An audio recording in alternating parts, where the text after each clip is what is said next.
tem ra lên xa Here tem ra nó không phải liền lại lúc nó bị chọc cái riêng mình nhiều đó. phải bị kéo Cho lại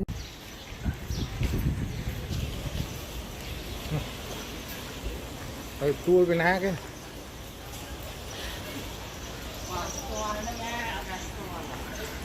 chị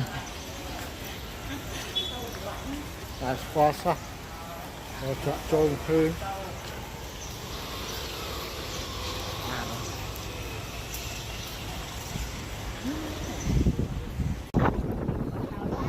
kéo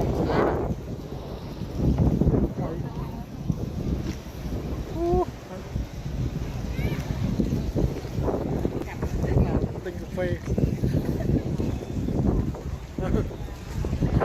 ngày ngày mà ngày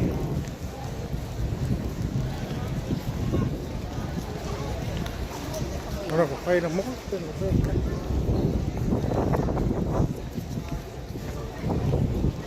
này tên lá nào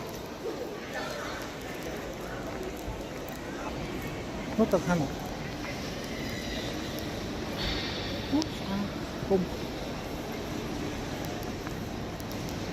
cà phê này nó là cà phê rồi tên cà phê là nó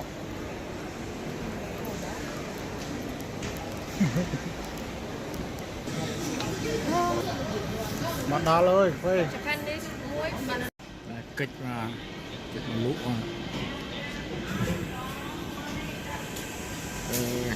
chào à